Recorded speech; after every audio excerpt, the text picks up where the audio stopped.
Hey, ambulance providers! This video is just for you.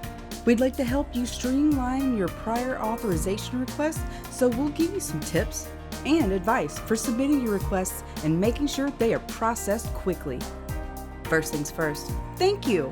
Texas Medicaid clients rely on ambulance providers like you, and we're glad that you're here to help communities all over Texas. Now, let's get started.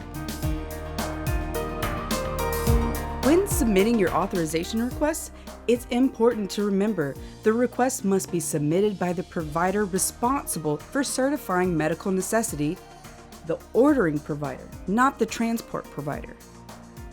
Also, the request needs to be complete. The key to a fast review and processing time for your authorization request is to make sure all of the required information is on your request the first time. So, what happens when you leave out information?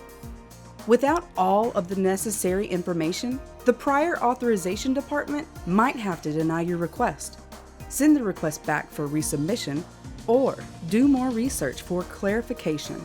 In other cases, the nurse will send it to a physician for more thorough review. Even after the physician reviews it, we may still have to send it back to you to complete.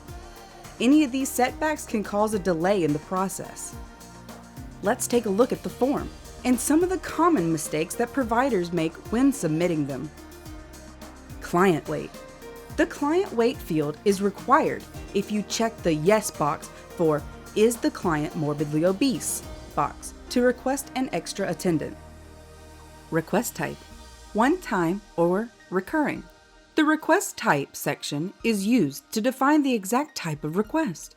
You must check either one time, non-repeating, or recurring. You can't choose both. If one time selected, only one date can be requested. Reasons for recurring transport. If you check the recurring box, you must complete the Reasons for recurring transport fields within this section. Requested services. The Requested Services section contains the HCPCS or HCPCS codes and descriptions. The prior authorization nurse uses this information to determine whether the services are appropriate and medically necessary. It is critical that the codes and descriptions are complete and accurate. Condition affecting transport. The Condition affecting transport section identifies any physical or mental conditions that would affect the transport of your patient, such as medical necessity needs to be established within the space to the right of the first question listed on the second page of the request form. Brief description of the client's condition and/or diagnosis.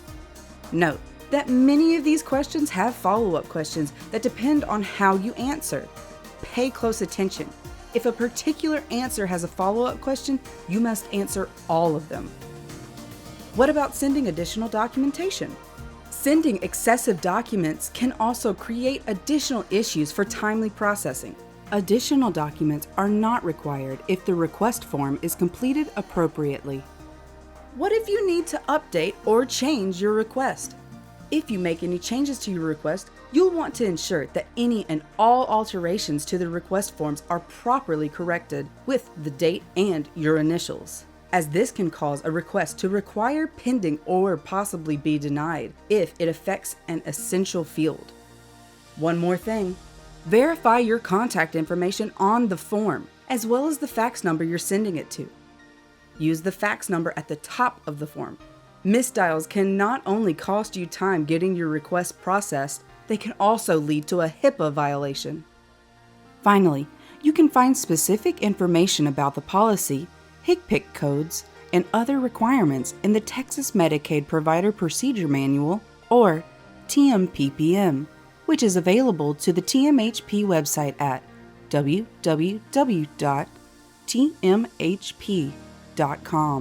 You can also reach out to the TMHP Contact Center at 800-925-9126 for more information about the TMPPM.